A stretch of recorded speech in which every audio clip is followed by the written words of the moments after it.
నన్ను ఇప్పటికీ మా అమ్మ తిడుతుంది. నాకు ఇంత వయసు వచ్చినా నేను మంత్రిగా ఉన్నా. నమస్తే సార్, నా పేరు బోడిరెడ్డి సింధు. నేను గవర్నమెంట్ జూనియర్ కాలేజ్ చదువుతున్నాను, చంద్రగిరి మండలం. నేను తిరుపతి. ఎస్ సార్, నేను తిరుపతి డిస్టిక్ నుంచి వచ్చాను సార్. అంటే నేను కాలేజీకి వెళ్తాను, చదువుతాను, ఇంకా ఇంటికే సార్, ఎక్కడికి వెళ్ళను. నాకు తిరుపతిలో సెలక్షన్స్ ఉన్నాయి, స్పోర్ట్స్ ప్రోగ్రామ్ ఉందని నాకు మా మేడం చెప్పారు సార్. నువ్వు బాగా కష్టపడతావు కదా, నువ్వు వెళ్ళి ట్రై చేయి, నువ్వు ఏదైనా ట్రై చేస్తేనే కదా వస్తుంది, ట్రై చేయకపోతే ఏది రాదు కదా, ఒకసారి ట్రై చేయి వెళ్ళి అనేసి అని అన్నారు. నేను తిరుపతి డిస్టిక్ వెళ్ళి పార్టిసిపేషన్ చేశాను సార్. మళ్ళీ అక్కడ సెలెక్ట్ అయ్యాను. మేడం గారంటే ఎవరు? శ్యామల మేడం, రాజేశ్వరి మేడం అని ఉన్నారు. అంటే మేడం గారి రోల్ ఏంటమ్మా కాలేజ్ లో?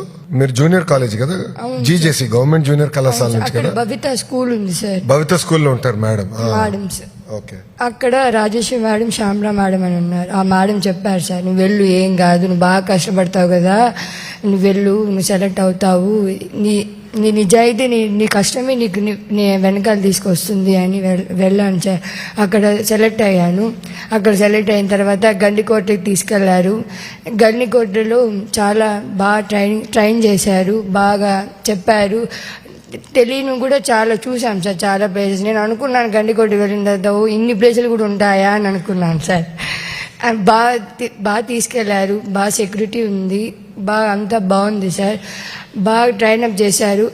మేము గండికోటలో బాగా ట్రైన్ అయ్యి హార్డ్ వర్క్ చేశాం కాబట్టి మేము లడఖ్లో చాలా ఎదుర్కొన్నాం సార్ బాగా. అప్పుడు మాకు లడఖ్ వెళ్తే మాకు ఈజీ అయిపోయింది సార్, ఈజీ అయిపోయింది సార్. అంటే ట్రక్ చేయడం అంటే ఎక్కువ ఇప్పుడు ఇక్కడే బాగా హార్డ్ వర్క్ చేసిన తర్వాతనే కదా సార్, అక్కడ కొంచెం వేరే కొంచెం ప్లేస్కి వెళ్ళిన తర్వాత కొంచెం ఈజీ అవుతుంది. మాకు బాగా బెనిఫిట్ అయింది సార్.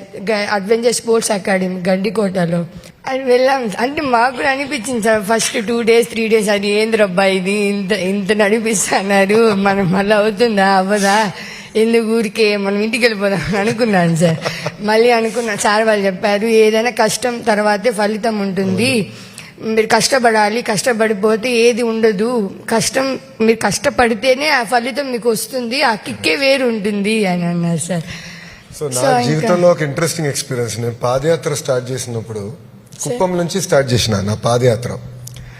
సో కుప్పం నియోజకవర్గంలో మొదటి రోజు పూర్తయి ఒక్క క్షణం ఆలోచించా, ఇంకా ఇన్ని రోజులు ఉందా. కానీ 2వ రోజు, 3వ రోజు, 5వ రోజు తర్వాత ఇంకా లెక్క పెట్టలా. అంటే ఎన్ని రోజులు అయిందని మేము మర్చిపోయినాం, ఇంకెన్ని రోజులు చేయాలని కూడా మర్చిపోయాం. అంటే ఎంజాయ్ చేస్తాం మొదలుపెట్టాం. సో ఫస్ట్ కష్టంగా అనిపించవచ్చు, కానీ ఎప్పుడైతే మొదలుపెట్టి ఒక కమిట్మెంట్తో చేస్తామో అలవాటు అయిపోతుంది. దాని తర్వాత ఇంకా జీవితం మొత్తం మారిపోతుంది. అవును సార్. ఇంకా వెళ్ళాము. ఇంకా మాకు ఒక 3-4 days పెయిన్స్ వచ్చాయి సార్. ఫుల్ కాలు పెట్టి అబ్బా నొప్పి అన్నట్టు వచ్చింది సార్.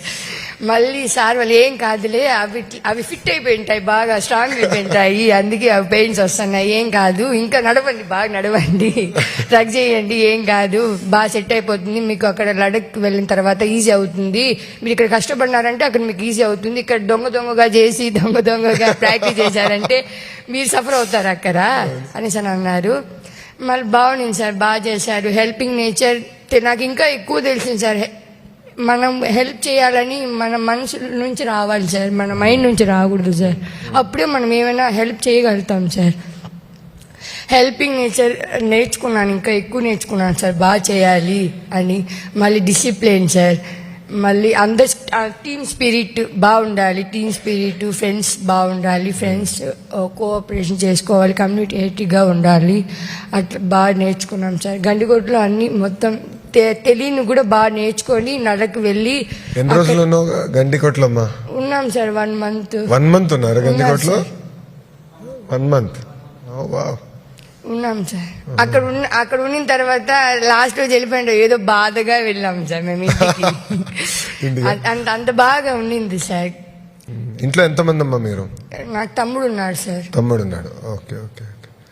తమ్ముడు డిసబిలిటీస్ ఏం లేవా?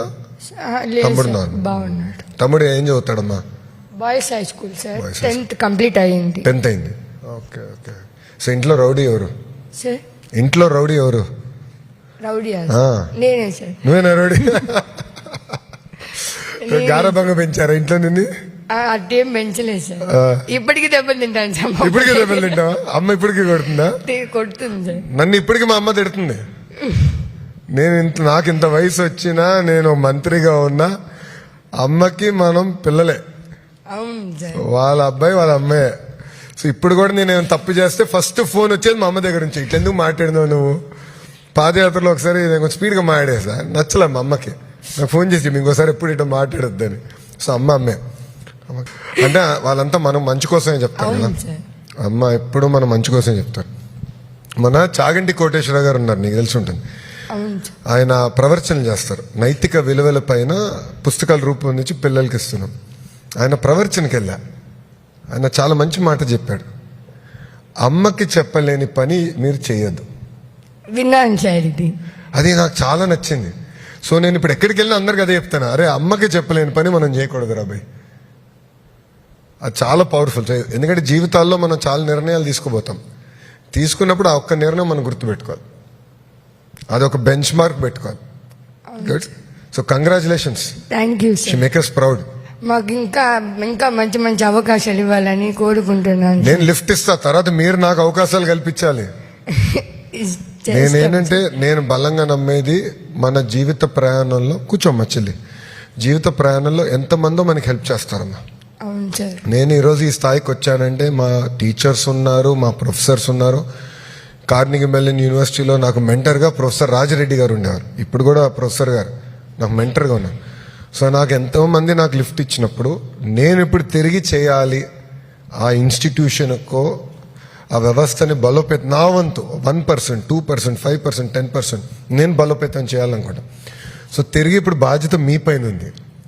ప్రభుత్వం మీకు అండగా నిలబడుతుంది. మీరు కూడా ఇచ్చిన అవకాశాలు పుచ్చుకుని సమాజంలో ఏ మార్పు అయితే మనం ఆశిస్తున్నాం మనం చేసి చూపించాలి. అది చాలా చాలా అవసరం. లడ్డక్లో కూడా బాగుండింది సార్. ప్లేసెస్ అంతా కొత్త కొత్త ప్లేసెస్కి అంతా తీసుకెళ్లారు. ఎక్స్పోజర్ అంటే వేరే రాష్ట్రాలకి వేరే ప్రాంతాలకి వెళ్ళినప్పుడు మనం చాలా నేర్చుకుంటాం. అవును సార్. అక్కడ వాళ్ళ కల్చర్ ఏంటి, వాళ్ళ విధానాలు ఏంటి,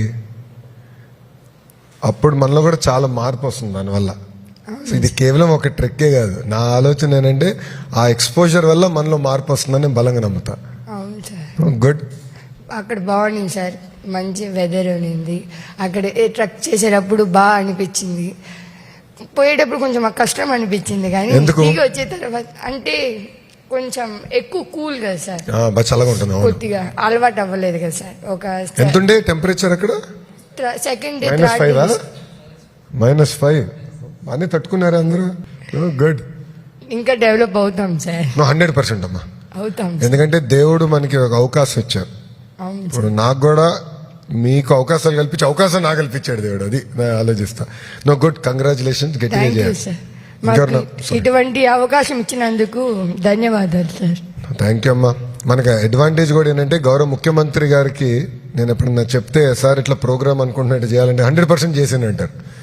సో మమ్మల్ని ఎప్పుడు ఆపరు, ఆయన ఇన్నోవేటివ్ ప్రోగ్రామ్స్ చేయాలని అంటారు. అందుకే